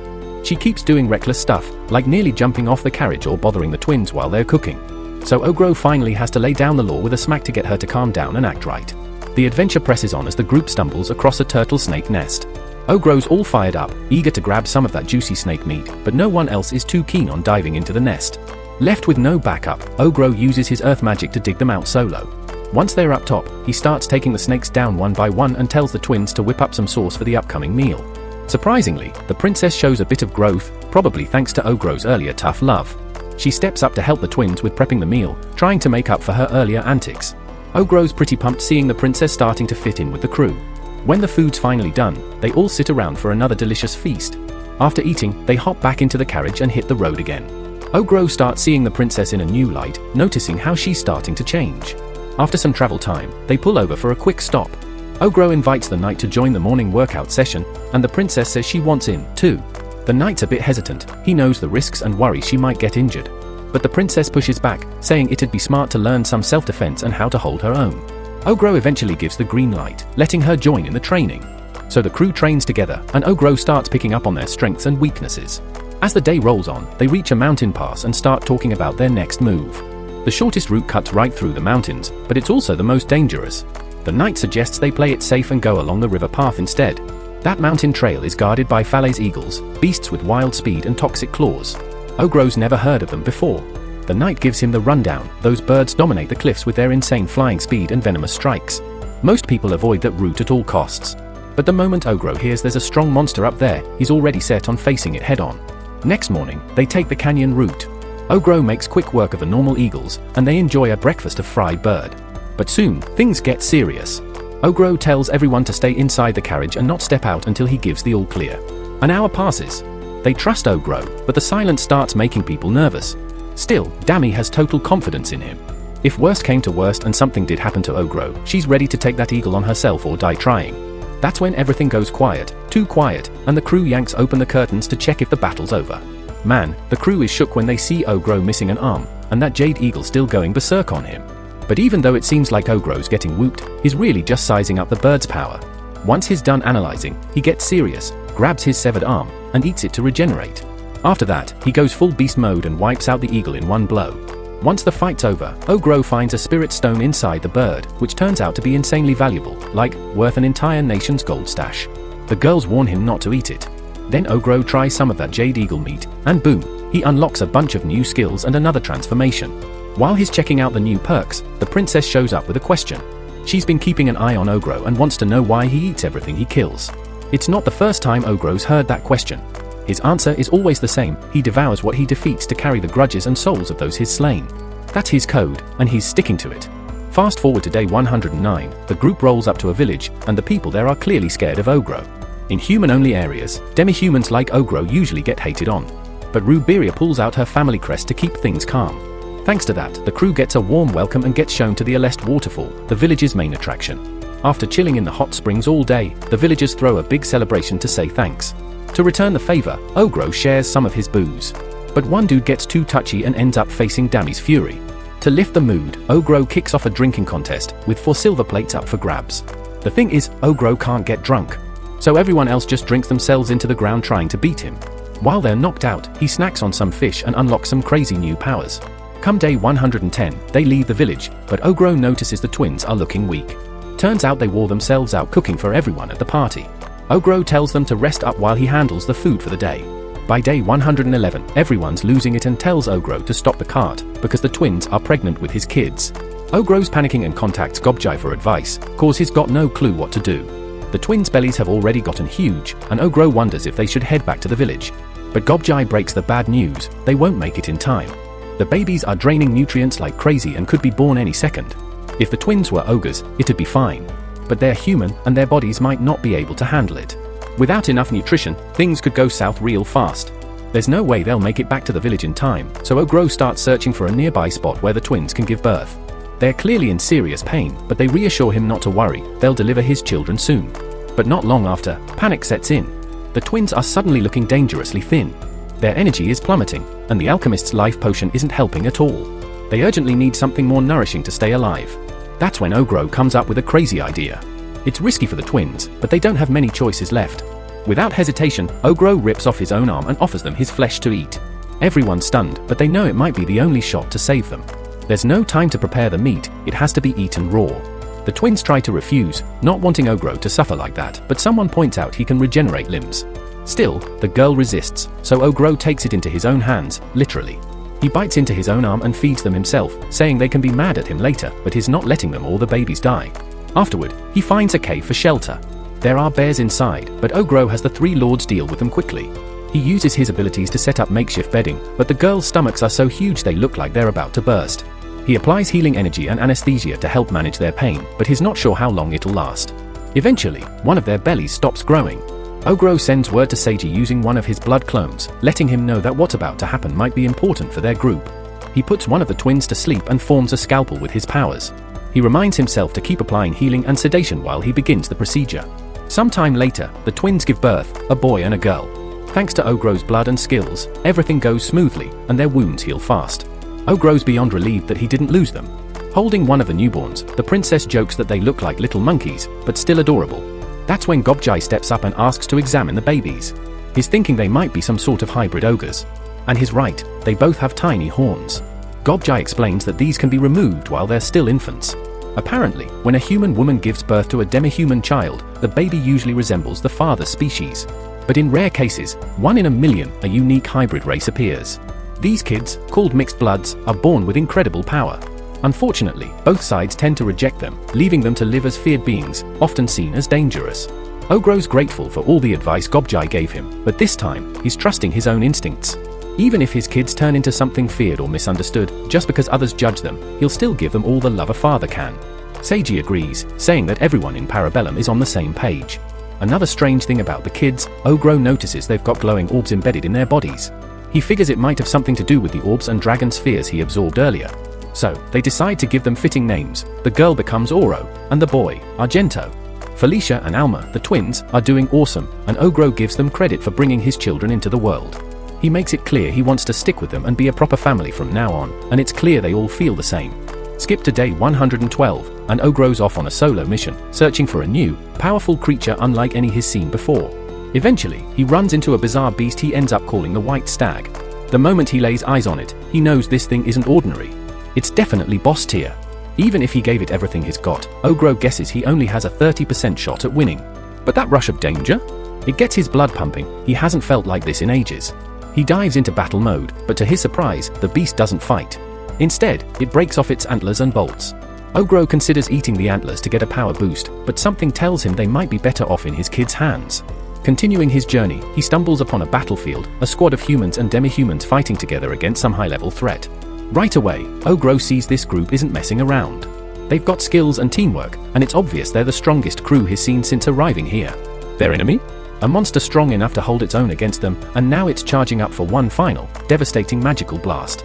As things are about to go sideways, Ogro unleashes his latest arm weapon and wipes the monster out in one devastating blow. He was a bit hesitant to use that move, but he really wanted to save the group. Partly so he could face them himself one day.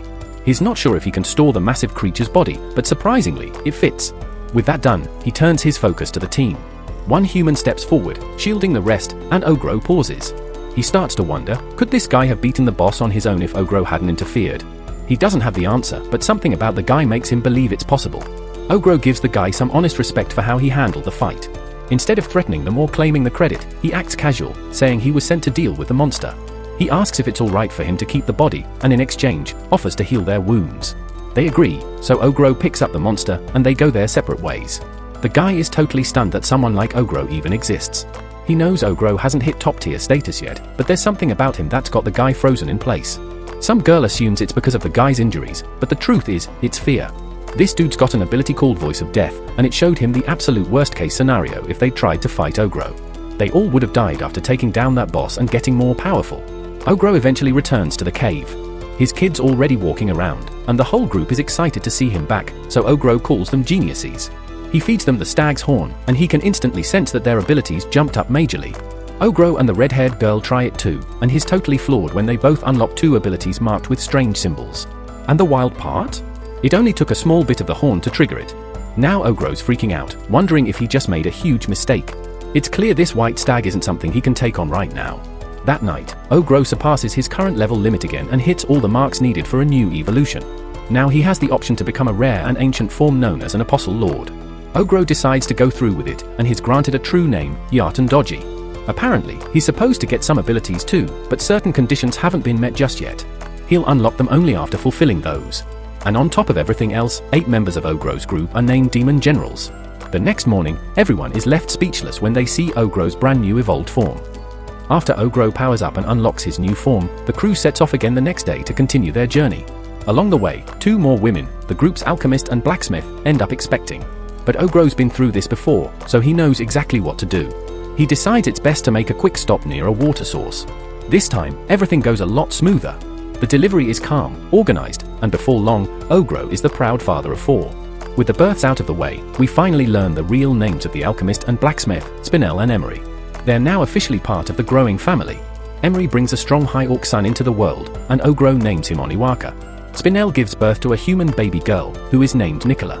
The next day, the party makes their way to a place known as Purgatory. Once they get there, Ogro has the princess put on a disguise to avoid drawing attention. The knight thinks she looks amazing in it, but Dombey questions the need for the get-up.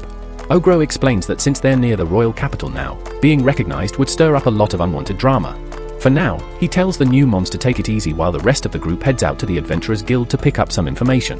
Naturally, the 3 lords tag along, no debate there. Once inside, the redhead notices a free training area and gets excited to try it out.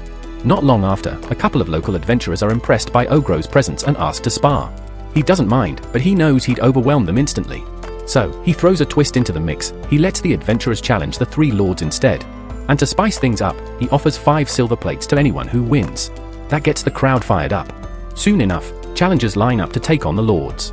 Dombey watches from the sidelines, knowing full well she'd go overboard if she joined in. So she plays it safe and keeps an eye on the area. When the fight begins, the challengers quickly realize they're in over their heads. The lords are way too strong. Seizing the moment, Ogro steps up and introduces himself as the leader of Parabellum, a team of elite warriors unlike any other. He passes out business cards with flair before they all head out to hit the marketplace. While browsing, Ogro spots something that catches his eye, a camera, just like the ones from his original world. He grabs it right away. Back at the inn, he spends the evening taking pictures of his newborns, capturing memories like any proud dad would. That night, Ogro reflects on the road ahead. They've still got quite the trip before reaching Oswell. It'll take a few more days once they move out, and he's got this uneasy feeling about the kind of chaos they might walk into once they arrive. On top of that, all the drama surrounding the baby situation made him realize he's been out of the loop with his teams. So, he figures it's time to check in. First, he contacts Blood Sato's crew to get a status update. Blood Sato says everything's solid on their end, but Spell's Eye has been going wild with book shopping. Ogro doesn't remember approving funds for that, but Spell's Eye tells him not to worry. Apparently, she found a workaround to generate endless gold, using the elves they're traveling with as bait. When bandits try to snatch them, she flips the script, robbing the bandits instead and resetting the whole scam. Ogro can't really argue with that kind of efficiency, so he just reminds her to keep things low-key. Then he checks in with Dotum's team, and she fills him in on the intel she's been digging up. Ogro appreciates her hustle but reminds her it's okay to take a breather now and then. After that, he touches base with Group 4, but since they never had an official leader, they're stuck bickering over what to do. To sort it out, Ogro just names Hobrin the boss on the spot and wishes her luck. The only group left to check is Ogro Kitch's squad. But when he uses his enchanted earrings to get a look at them, all he sees is a vision of himself getting sliced in two. It hits him hard, so much so that he decides they need to change course and check on Ogro Kitchi face to face. He lets the princess know about the reroute. It adds 2 more days to their mission, but she's cool with it, they're ahead of schedule anyway. Ogro respects how chill she is about it all. With everyone aligned, they aim for the maze-like city of Griffos. While they travel, Ogro's enjoying himself, hanging out with his ladies and having a great time. Meanwhile, Domi keeps glancing at this old necklace she still carries. When Ogro rides up front with her, he realizes it's the same one he gave her back when he was still a bald goblin. It's only been for months, but everything that's happened since makes it feel like forever ago. Ogro's been getting stronger every step of the way, but Domi still feels stuck as just a damp year.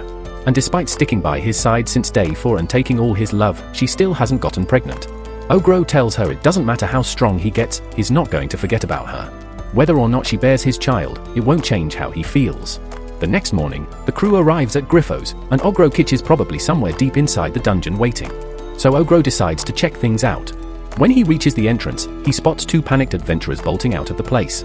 They tell him not to go in. There's a Minotaur inside that's completely unstoppable. Ogro heads over to the city mayor and says the Minotaur causing chaos might actually be his buddy. The mayor explains that a squad of adventurers has already been sent down into the dungeon to handle it. So Ogro and the mayor head back to the dungeon entrance to see how things are going. While they're waiting there, they hear something approaching. Turns out, it's Ogro Kitchi and Earthy, and they've both transformed into absolute powerhouses. Earthy casually drops one of the adventurers sent to fight them but makes it clear he's not dead, just completely knocked out. Ogro wants answers, especially after witnessing a vision of himself dying. Earthy fills him in, deep in the dungeon's lowest floor, they ran into a rare creature called the Mind Mirror.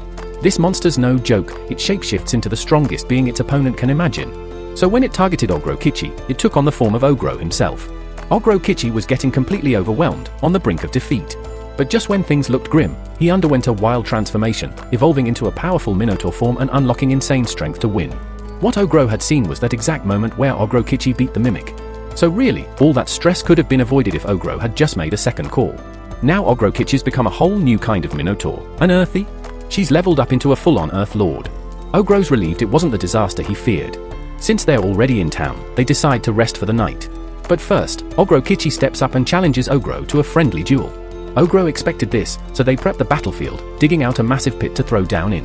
Ogro Kitchi has spent endless hours battling fierce dungeon creatures just to become strong enough to stand on equal footing with Ogro, as a true comrade.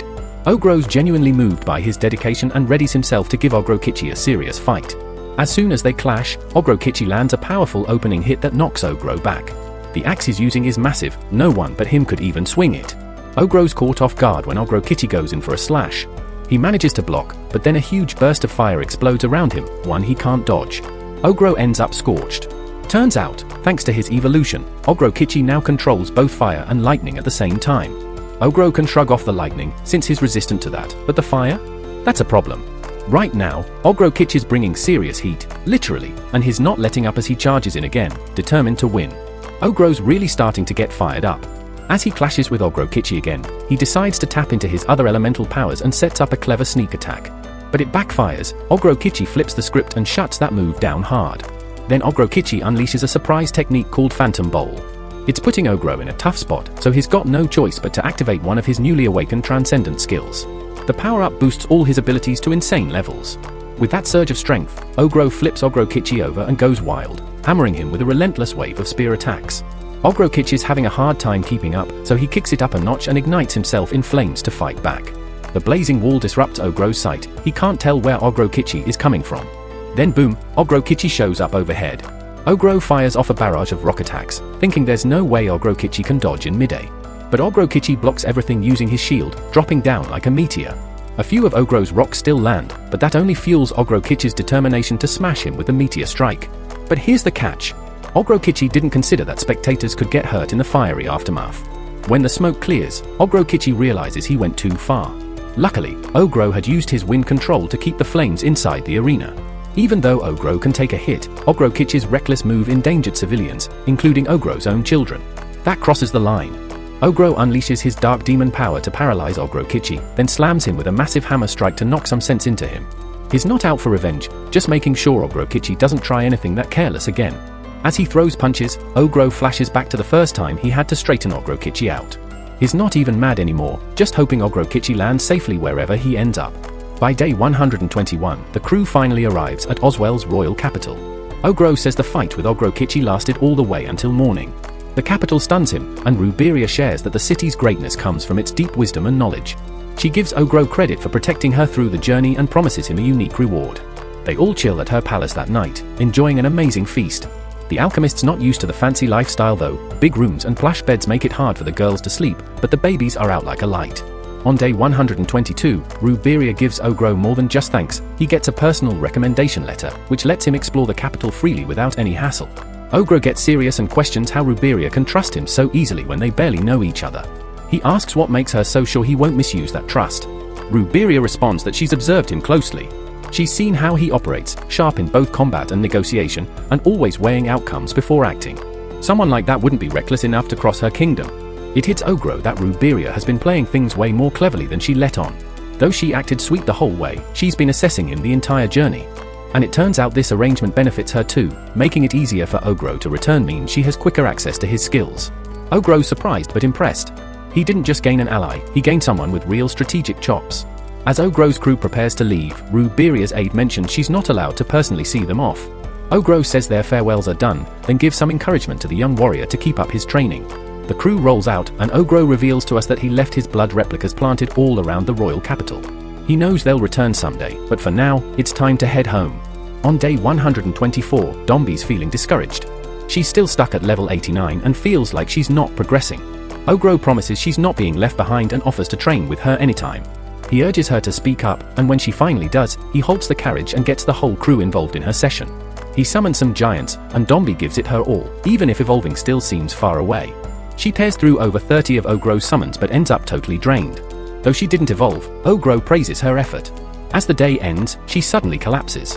Ogro carries her back, only to start feeling super tired himself. The group alchemist figures it's probably mana exhaustion, a first for Ogro, who usually has more than enough. Thankfully, it didn't happen during an actual fight. They settle in for dinner. That night, Dombi has a strange dream, just a black void. Come morning, day 125 brings a huge surprise. Dombi has evolved into a vampire noble variant, revealing her true name, Hekaterina. She tells Ogro that they're now officially husband and wife, though she can't help but giggle about acting so regal. Ogro is thrilled. Not just that she's gotten stronger, but because she's smiling again. By day 126, they finally reach their homeland, the forest where it all began. Ogro admits he missed their damp, shadowy cave. It may not be much, but to him, it'll always be home. When they arrive, everyone's stunned. The once gloomy cave has done a total 180. It's bright, organized, and upgraded big time. Turns out, the other groups had been busy sprucing things up. Since Ogro's usually the one full of surprises, they figured it was about time they returned the favor. The eccentric Hopfer gives a shout out to the lovebirds Ogrokichi and Earthy for leading the charge, but they all insist it was a group effort. During the walkthrough, they see the place has evolved into a full-blown farm. Even the dryad Ogro they met before has moved in and powered up. The ranch is now home to their familiars, and the housing areas filled with fresh faces. They've even got talking cats around. Not exactly fighters, but super talented with their claws. And let's be honest, everyone thinks they're adorable. Then suddenly, things turn tense. Seiji arrives with urgent news. Gobjai's been hospitalized. Ogro rushes over, realizing the old goblin might not have much time left. They try to keep Gobjai from speaking too much, but he's determined this could be his last chance. Ogro introduces him to his grandchildren, and Gobjai is overwhelmed. The goblin he once knew as a baby now has a big, loving family. They share a few laughs, but Ogro has one more thing to say before the end. He reveals that he's now an apostle lord and will go by Aporu from now on. Ogrokichi is taking the name Minikichi, and Dami becomes Kanemi. Everyone's excited about the new names, though Minikichi jokes he might need a new one soon if he levels up again. Gobjai ribs Aporu for the simplicity of the names, but they remind him he's the one who started the whole naming tradition. He can't believe one of his goblin kids actually became an apostle lord. After a long life, he's grateful he lived to see something this amazing. When Gobjai passes, Aporu tells him to rest peacefully. As they lay him to rest, Aporu reflects on how Gobjai, in human terms, was just a young guy in his 20s. Goblins don't get long lifespans, but Aporu knows as long as he sticks with his people, he'll make this second chance count. To honor Gobjai's memory, Aporu announces the start of a major event, the Parabellum Mercenary Company's fighting tournament. The crowd's all in, even Aporu's kids are pumped to participate. Rules are clear, no weapons, and the fight ends when someone gives in. Hurting someone seriously? Huge consequences. The winners get a shot at ranking up in the company. So Aporu tells everyone to bring their A-game. The newly strengthened Kanami warns Spellsay she's not the same fighter she used to be. Spellsay reveals she's picked up a bunch of new spells too. Then all hell breaks loose in a chaotic battle that leaves everything around in ruins. The red-haired humans clash, and Earthy faces off with Bloodzadu in a fierce duel. Others jump into the action as well, but Hobfu looks like he's having the time of his life. The energy skyrockets as Aporu steps into the ring against Minikichi. That's when Minikichi admits Aporu is the reason he pushed himself so far and leveled up so hard. He gives Aporu his respect, and Aporu feels the same way. They've both come a long way, and Minikichi announces he's planning to win so he can surpass Aporu's limits. Aporu loves the challenge, and they rush at each other. Their powerful strikes collide, sending out a shockwave that shakes the battlefield. After the dust settles, both of them are left unable to move. When the tournament results are in, Aporu takes the top spot, with Minikichi right behind in second. Konami finishes in third, Earthy grabs fourth place, Bloodzadu comes in fifth, and Spellsay lands in sixth.